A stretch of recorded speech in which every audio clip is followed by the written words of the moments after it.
Well, I wrote some words,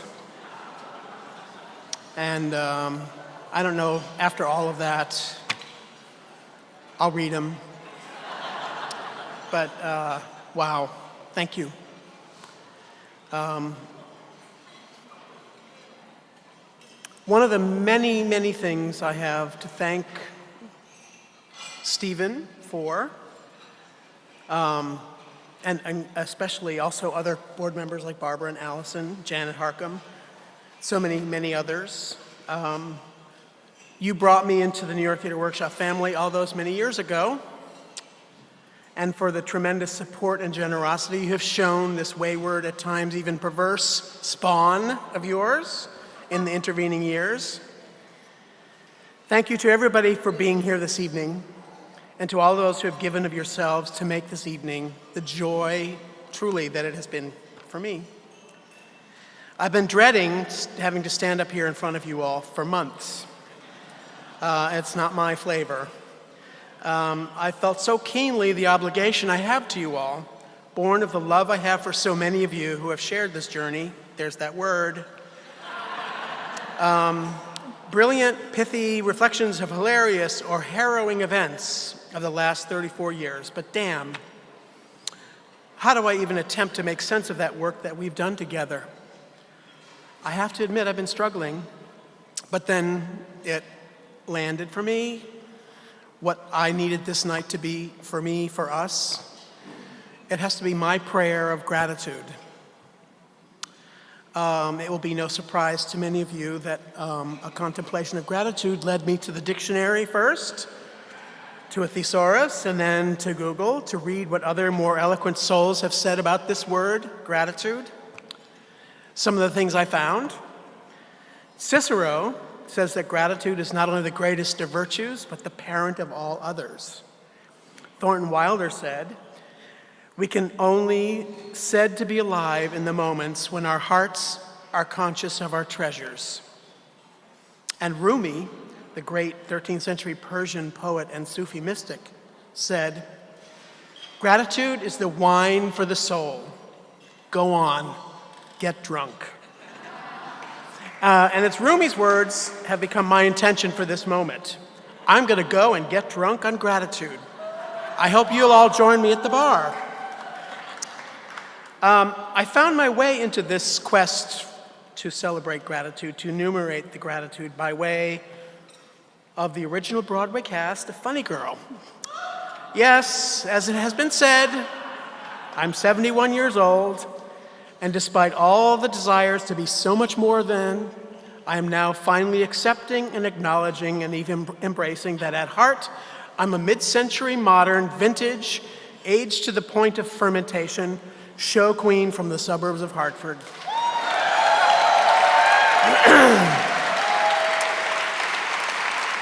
Growing up as an intimidated, lost gay boy in Connecticut, I must have been 15 or 16 when I first encountered Barbara on that original cast album, singing "Who Are You Now?"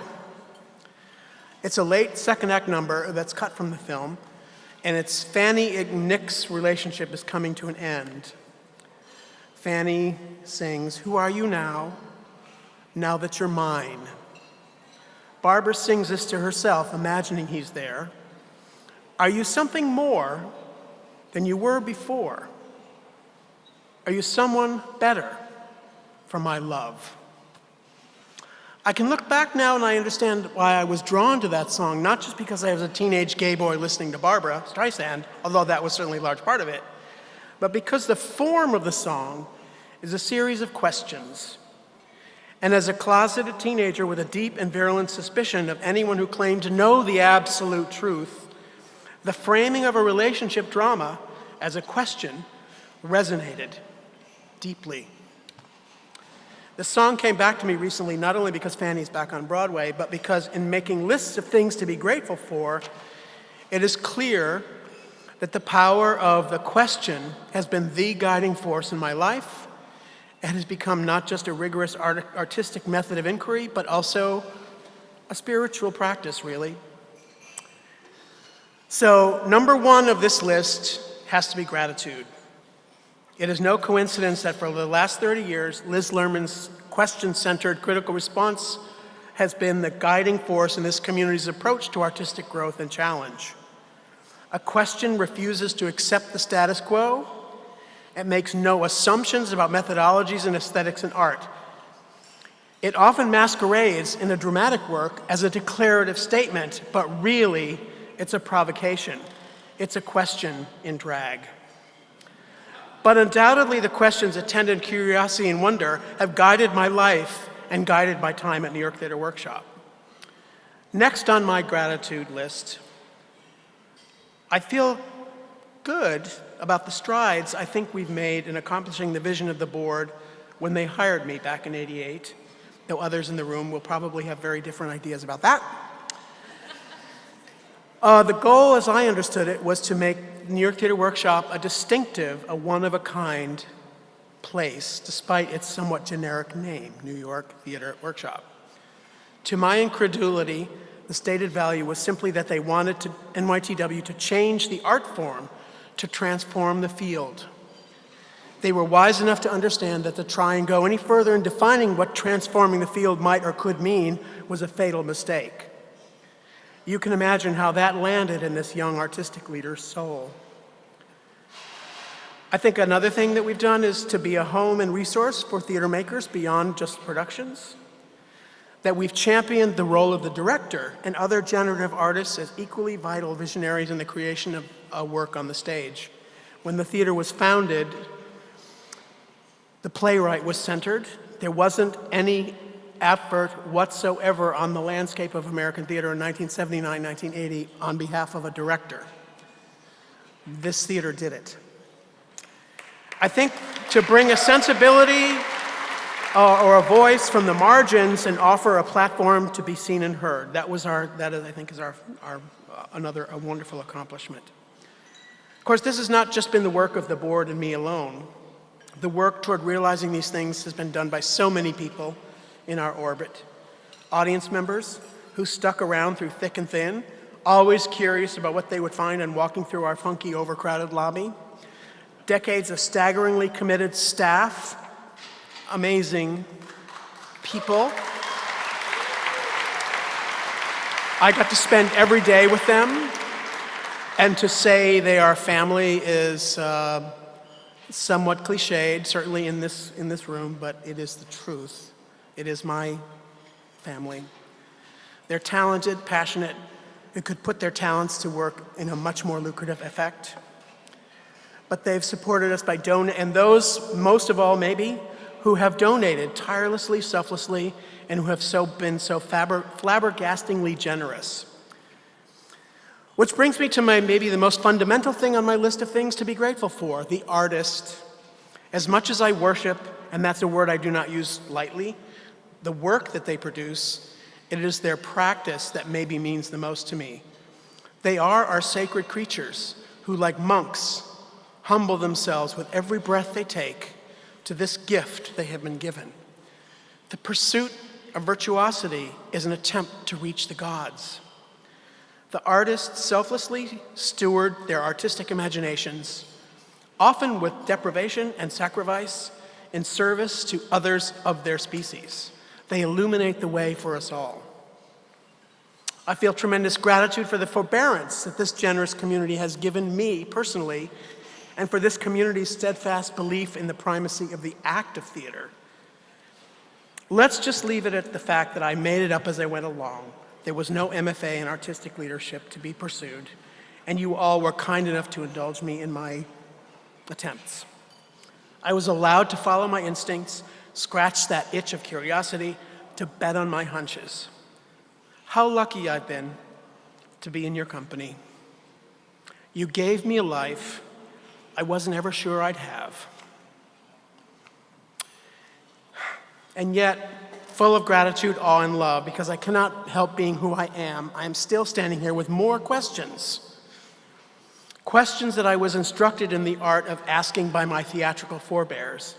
Joe Papp from my time at the New York Shakespeare Festival, Zelda Fitzchandler from my time at Arena Stage, Ellen Stewart from her home across the street on 4th Street at La Mama, and all the wonderful, lovely, inimitable downtown theater folk, the Phoebe's habitués that animated and enlivened our East Village homeland in those early days.